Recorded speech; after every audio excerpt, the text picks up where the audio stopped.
Na aula anterior, eu fiz uma pergunta, uma provocação, um desafio. Se você tivesse nos braços um bebê surdo, o que faria? Se fosse o seu filho?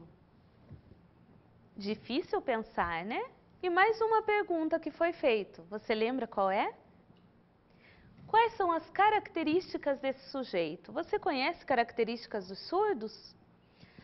Para tratarmos das características que são comuns aos surdos, nós precisamos também considerar as contradições. Eu vou falar aqui de algumas características que são gerais, mas claro que nem todos os surdos vão demonstrar igualmente essas características. A principal delas, nós já temos com muita clareza lá descrita no Decreto 5626, que são as experiências visuais. Ser visual, ter um olhar bem trabalhado, faz parte do sujeito e é reconhecida lá no Decreto 5626. Se compreendermos que essa é a essência do sujeito surdo, minimizamos as barreiras impostas durante os séculos. Lembrem bem, o que são características visuais? O surdo, ele olha tudo, ele observa todos os detalhes.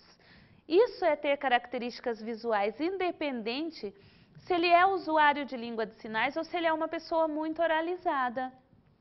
Essas características estão presentes no sujeito e desde que ele se vê surdo ou que ele nasce surdo, que ele fica surdo, ele passa a desenvolvê-las. Como já destacamos nas aulas anteriores, o sujeito surdo é visual, detalhista e capaz. Ele é detalhista sim, e detalhista ao extremo, principalmente nos primeiros encontros. E o que eu quero dizer com isso? O primeiro encontro com uma pessoa surda, ele passa a ser muito divertido para o surdo. Para você que ouve, que é ouvinte ou que é um não surdo, parece uma coisa muito estranha. Primeiro, os surdos perguntam todas as coisas que lhes interessam nos primeiros encontros. Eles perguntam detalhes sobre a sua vida. Por serem sujeitos visuais, eles trabalham com um modo de memória que dá especial atenção a esses detalhes. Por isso, detalhistas. Fato esse que deve ser considerado e que é considerado, aliás, um dos principais conflitos entre a cultura surda e a cultura ouvinte ou não surda. No primeiro encontro ou nos primeiros encontros com o surdo, ele questiona, ele pergunta tudo e reserva na memória todos os aspectos relevantes da pessoa que ele conheceu. O seu modo de vestir, a sua idade, difícil para as mulheres aí, hein? Mas ele pergunta assim, a sua idade, se você sempre se veste desse modo, os detalhes do seu humor, se você é sempre sorridente, se você é sempre mal-humorado, e assim, desse jeito mesmo, direto. Seus dados pessoais, tudo o que você permite que ele alcance, mas ele não desiste das perguntas. Os detalhes que passariam despercebidos para nós, ele não. Os sujeitos surdos, eles têm tudo isso muito claro, por causa da sua capacidade de compreender e interagir com o mundo por meio das experiências visuais, citados lá no decreto. Lembram bem disso? Quando falamos que ele é detalhista e que ele pergunta tudo nos primeiros encontros, para a cultura ouvinte, além de causar uma estranheza, às vezes nós nos sentimos inseguros, porque não é comum na nossa cultura que se pergunte tudo.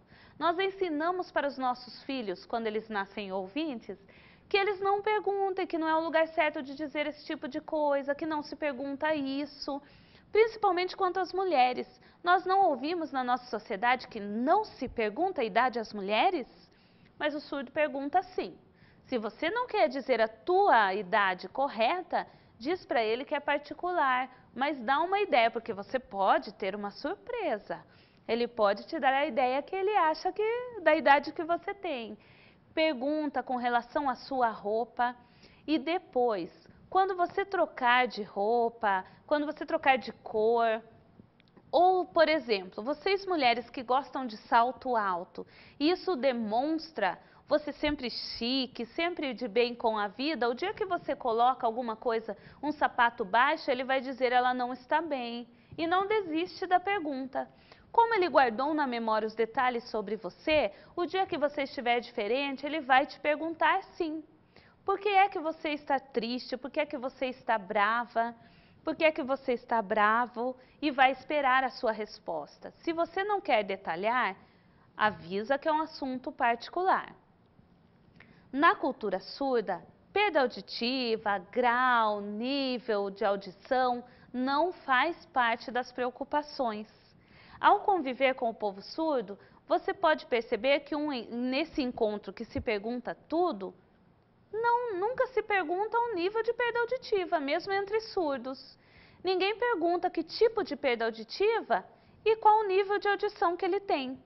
As informações de perda auditiva, de diagnósticos, são de interesse clínico, mas não são culturais. Não tem nada a ver com a identidade do sujeito. Precisamos pensar que quando os surdos se reúnem, quando nós queremos perguntar coisas, perguntamos também a respeito da vida deles. Mas a parte clínica, de perda auditiva, de números, não se pergunta.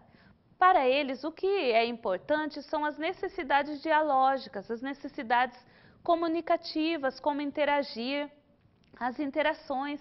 Essas sim, são bases para o tratamento cultural e não tratamento clínico. Claro que os diagnósticos, esses laudos, esses números, são bons para a parte clínica, mas não influenciam no modo de interação ou de ensino para o surdo.